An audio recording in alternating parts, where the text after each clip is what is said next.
नमस्कार दर्शकों, मैं शैलेंद्र बर्णवाल, केमिस्ट्री फैकल्टी। सर्वप्रथम जेई एडवांस और जेई मेन दोनों में सफल हुए विद्यार्थियों का बहुत बहुत बधाई देना चाहता हूं। अब जब बच्चों का मेरिट लिस्ट में नाम आ चुका है तो उनके सामने क्या क्या परेशानियां होती हैं, कोई रजिस्ट्रेशन कैंसिल ना हो जाए, एक अच्छा ब्रांच मिले, एक अच्छा इंस्टीट्यूट मिले, तो उसके लिए क्या क्या आपको एहतियात बरतना है, वो उसके बारे में आपको थोड़ा मैं गाइड कर रहा हूँ। सबसे पहले जो एडमिशन होता है, एडमिशन में एक जैक होता है, एक जोसा होता है। जैक के थ्रू आप स्टेट में, जैसे दिल्ली का आप डीटीयू में एडमिशन ले सकते हैं, एनएसआईटी में एडमिशन ले सकते हैं, ट्रिपल आईटी में एडमिशन ले सकते हैं। और जोसा जो है वो आईआईटी, एनआईटी वगैरह, ये पूरे इंडिया में एडमिशन आपका होता है। तो सबसे पहले कुछ बात को आपको पहले से ही प्रिपेयर करके रखना होगा। जो भी मेरिट आपकी आई हुई है, जैसे मान लीजिए आपका 10,000 रैंक आया हुआ है या 20,000 रैंक आया हुआ है, तो सबसे पहले आप एक होमवर्क कर लीजिए, अपने पेरेंट्स के साथ बच्चे कर लें कि जो लास्ट ईयर का जो कटअप गया हुआ है वो आपको एक मोटा मोटी आइडिया ले लेना चाहिए कि हाँ, दिल्ली में इस रैंक में कौन सा ब्रांच मिला था, किस इंस्टीट्यूट में एडमिशन मिला था, या कानपुर में कौन सा कितने नंबर पे आपका एडमिशन हुआ था। तो ये एक आपको पहले से प्रिपेयर करके रखना होगा, जिससे कि आपका बिना टाइम वेस्ट किए आप उस कॉलेज में आप अपना लॉगिन कर सकते हैं। तो जैसा कि मैंने आपको कहा कि आपको पहले ये सब पहले से प्रिपेयर करके रखना होगा।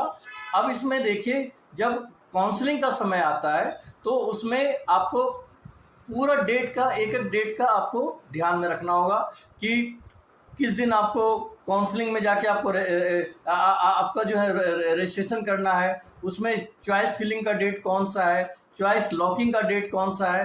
इसमें डेट बहुत ही इंपॉर्टेंट है, क्योंकि जैसे ही डेट खत्म हो जाएगा, किसी कारण से आप मिस कर गए, भूलवश मिस कर गए, तो ये चीज़ आपको रिपीट नहीं होगा और आपको एक साल फिर गंवाना पड़ सकता है, ईयर ड्रॉप करना पड़ सकता है। तो सबसे पहले आप जैसे ही काउंसलिंग का डेट विंडो ओपन होता है, आप उसमें जाकर रजिस्टर कर लीजिए। रजिस्टर के बाद जो नेक्स्ट डेट आपका चॉइस फिलिंग का जो डेट आएगा, आपने प्रिपरेशन पहले से कर रखा है कि इस हमारा रैंक ये आया है और इस रैंक में इस कॉलेज में एडमिशन मिल जाएगा, इस ब्रांच में एडमिशन होगा। इसमें कोई कंफ्यूजन नहीं रहना चाहिए। आपको पहले से डिसाइड करना है कि आपको कॉलेज देखना है या फिर आपको ब्रांच देखना है। तो उसी हिसाब से आप अपना चॉइस को फिल करिए। चॉइस फिल करने के बाद फिर एक आपको डेट मिलता है, जिसमें कि आपको लॉगिन आपको उसमें लॉकिंग आता है कि उसमें आप ये आपका फिक्स है, आपका यही करना है और कोई दूसरा नहीं करना है। जैसे ही आपका सीट मिल जाता है किसी ब्रांच में या फिर किसी पर्टिकुलर कॉलेज में मिल जाता है, तो वहाँ पे आपके 3 ऑप्शन आते हैं। एक ऑप्शन हो गया आपका फ्रिज, फ्लोट और स्लाइड। फ्रिज का मतलब यह है कि आप उस कॉलेज के उस ब्रांच से सेटिस्फाई हैं, आपने उसको फ्रिज कर दिया, वही आपका फाइनल हो गया। फ्लोट में यह है कि आपको लगता है कि नहीं, फर्स्ट राउंड में हमारा नहीं हुआ, अगले राउंड में हो सकता है कि हमें बेहतर कॉलेज मिल सकता है, बेहतर ब्रांच मिल सकता है, तो आप उस केस के लिए फ्लोट में आप ऑप्शन कर लीजिए। एक स्लाइड का ऑप्शन आता है। स्लाइड का ऑप्शन में ये है कि आपने कॉलेज में तो एडमिशन ले लिया, वो कॉलेज आपके चॉइस का है, लेकिन उसमें आपको सब्जेक्ट का, एक ब्रांच का आपको लग रहा है कि नहीं, मुझे अभी तो मैकेनिकल में मिल रहा है, लेकिन हो सकता है कि कंप्यूटर साइंस में मुझे मिल जाए, ऐसा आपको लगता है, सेकंड राउंड, थर्ड राउंड जो जितने भी होते हैं, तो आप उस केस में स्लाइड ऑप्शन डालेंगे। ठीक है। एनीओ, जैसे ही आपको मनपसंद ब्रांच, मनपसंद इंस्टीट्यूट मिल जाता है, आपको उसी समय फ्रीज कर देना है। फ्रीज करने का मतलब ये हुआ कि वो आपकी सीट आपके लिए बुक हो गई, अब उसमें फेरबदल कोई नहीं हो सकता। जैसे ही सीट आप फ्रीज करते हैं तो इसके बाद तुरंत आपको पेमेंट करना होता है। पेमेंट करते वक्त ये ध्यान में रखिए कि वास्तव में पेमेंट वो पूरी हो चुकी है, आपके यहाँ से डेबिट हो गया है। क्योंकि अगर किसी कारण से आपको लगता है कि पेमेंट हो गया है, अब बाद में आपने अकाउंट चेंज किया है, उसमें वो पेमेंट फेल अगर आ रहा है, तो वो आपकी सीट कंफर्म नहीं मानी जाएंगी, क्योंकि पेमेंट पूरा होने के बाद ही जो इंस्टीट्यूट है वो अपनी आगे की प्रक्रिया शुरू करता है। तो पेमेंट का आप बिल्कुल ध्यान रखें। उसके बाद बच्चे जो हैं जो भी कैटेगरी में आते हैं, वो चाहे ओबीसी हो, चाहे ईडब्ल्यूएस है, या जो भी कोटा है आपका, या कोटा नहीं भी है, लेकिन ये जो भी सर्टिफिकेट है आपके पास उसको आप अपलोड करिए और सारे डॉक्यूमेंट्स सही अपलोड होने चाहिए। अगर कोई गलत या फर्जी पाया जाता है तो आपका एडमिशन कैंसिल तो होगा ही होगा, और आपके ऊपर, साथ में अभिभावक के ऊपर कार्रवाई होगी। तो आप डॉक्यूमेंट्स सही तरीके से उसको अपलोड करिए।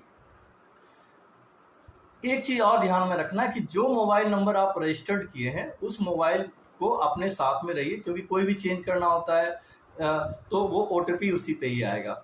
और जो मोबाइल है, एक तो मोबाइल नंबर चेंज नहीं करना है, और दूसरा ईमेल भी आपको चेक बार बार करते रहना चाहिए, क्योंकि उसी तरह से आपका जोसा से या जैक कहीं भी एडमिशन होने पे या टाइम टू टाइम वो जो भी इंफॉर्मेशन भेजते रहते हैं, तो आपको इनबॉक्स भी चेक करना है और साथ साथ में स्पैम में भी, क्योंकि कई बार ऐसा होता है कि इनबॉक्स में मेल नहीं आता है, वो स्पैम में चला जाता है। तो आपको दोनों जगह बार बार चेक करते रहना होगा ताकि कोई चीज़ आपसे मिस ना हो।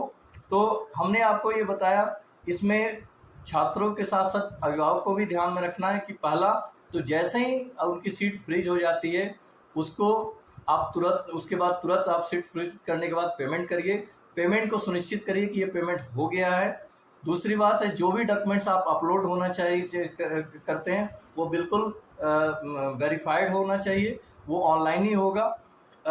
और इसके बाद जो OTP वगैरह है और फ़ोन नंबर है उसका बेकायदे ध्यान रखिए। जो OTP आता है उसी को आप मेंशन करिए, किसी के साथ शेयर नहीं करिए, क्योंकि फिर ये डिफ़ॉल्ट हो जाएगा, वो आपका एडमिशन कैंसिल हो जाएगा, क्योंकि 2-3 बार ही वो रीटेक करने की ऑप्शन देते हैं, उसके बाद ही ख़त्म हो जाएगा।